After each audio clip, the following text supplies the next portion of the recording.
नमस्कार दोस्तों, जय हिंद। पिछली कक्षा में हमने द्विघात समीकरण उनके मूल ज्ञात करना सीखा था। द्विघात समीकरण कि ax² plus bx plus c बराबर 0, ये स्टैंडर्ड फॉर्म है। स्टैंडर्ड फॉर्म है क्वाड्रेटिक इक्वेशन की, द्विघात समीकरण का मानक रूप। इसको पिछली कक्षाओं में हमने पढ़ा था, लेकिन आज की कक्षा में हम द्विघात समीकरण के मूलों की प्रकृति के बारे में पढ़ेंगे। मूलों की प्रकृति, अब इससे क्या तात्पर्य है, तो मूलों की प्रकृति को आइए समझते हैं। जब अपने को कोई सा भी द्विघात समीकरण दिया हुआ है कि ax² plus bx plus c बराबर 0, जहाँ a बराबर नहीं है 0, तो ये द्विघात समीकरण है।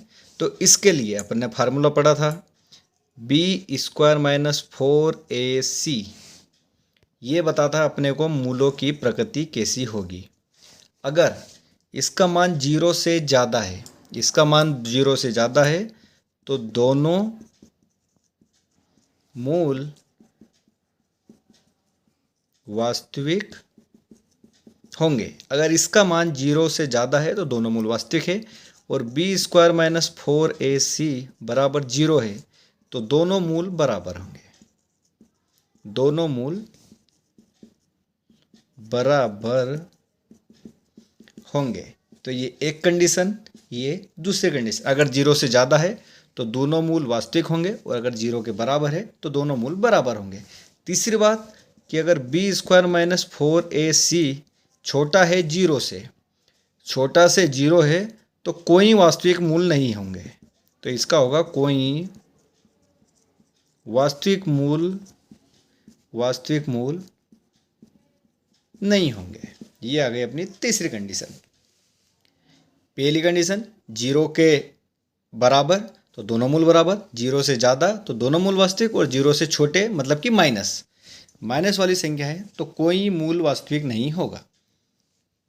तो आज हम यही चीज़ पढ़ने वाले हैं कि द्विघात समीकरण के मूलों की प्रकृति ज्ञात कीजिए, जो कि 10th क्लास के चैप्टर 4 का 4.3 प्रश्नावली है कि find the nature of quadratic equation, कि जो भी क्वाड्रेटिक इक्वेशन है उसकी अपने को नेचर बतानी है कि वो किस नेचर का है।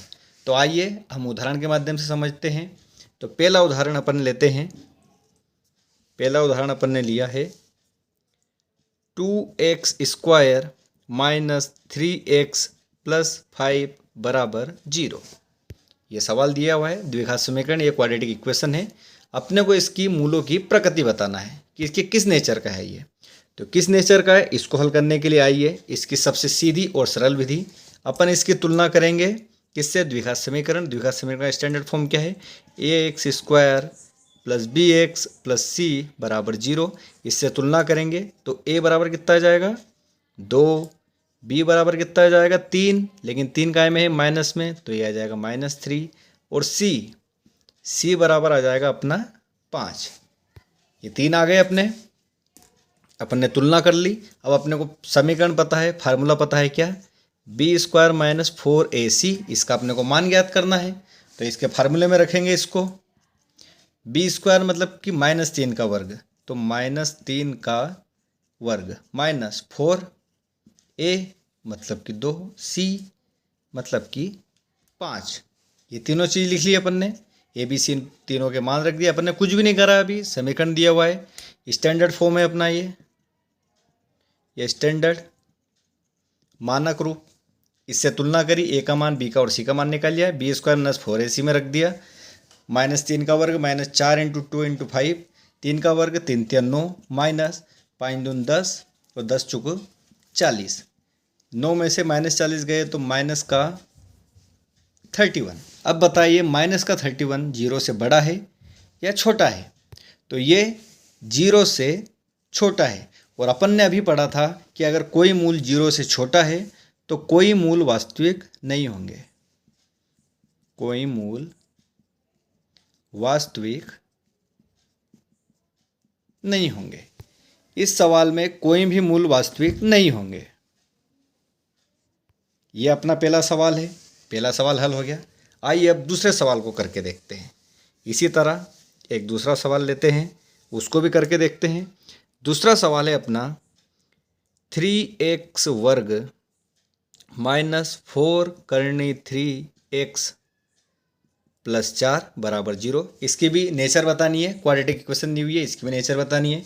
तो अपने को पता है मानक रूप किसका, स्टैंडर्ड फॉर्म द्विघात समीकरण का स्टैंडर्ड फॉर्म क्या है, ax² plus bx plus c बराबर 0। इससे तुलना करेंगे, a बराबर 3, b बराबर -4 करनी 3 और c बराबर 4। अब अपने को वही मान रखना है किसमें, b² माइनस 4ac में।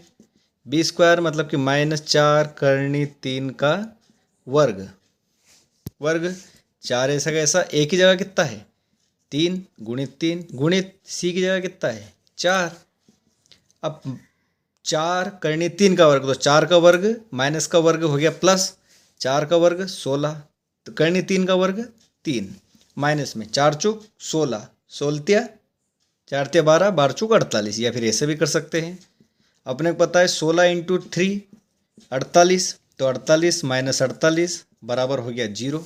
तो अब अगर कोई भी मूल 0 के बराबर आ जाए, किसी समीकरण को हल, द्विघात समीकरण को हल करने पर b² माइनस 4ac का मान 0 के बराबर आ जाए, तो उस स्थिति में हमने क्या लिखा था, क्या होती है प्रकृति मूल की, दोनों मूल बराबर होंगे। अभी संख्या माइनस में आई थी तो कोई मूल वास्तविक नहीं होगा, लेकिन अगर 0 के बराबर आ गई तो दोनों मूल बराबर होंगे।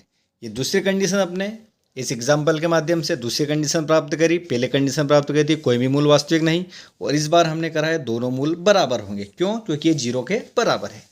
आइए अब तीसरा एक और उदाहरण देखते हैं। एक और उदाहरण के माध्यम से समझते हैं क्वेश्चन है अपना 2x² माइनस 6x प्लस 3 बराबर 0। यह समीकरण दिया हुआ है, इसको मूल की प्रकृति बताना है कि नेचर किस नेचर का है। तो अपन तुलना करेंगे, ax² plus bx plus c बराबर 0। अब तक तो आप समझ गए जब से अपन क्या कर रहे हैं, a बराबर 2, b बराबर -6 और c बराबर 3। अब इसका मान किस में रखेंगे, माइनस मतलब b² माइनस 4ac में मान। अब इसको मान निकालना है अपने को कि 0 से ज़्यादा है, कम है, कैसा है। b² माइनस 6 का वर्ग, -6 का वर्ग माइनस 4 a की जगह है गुणित 2 c की जगह है गुणित 3, 6 का वर्ग माइनस का वर्ग प्लस 6 का वर्ग 36 माइनस 4 दून 8, 8 त्या 24, 36 में से 24 गए 12। अब बताइए 12 0 से ज़्यादा है या कम है, तो ओबियसली 0 से ज़्यादा है।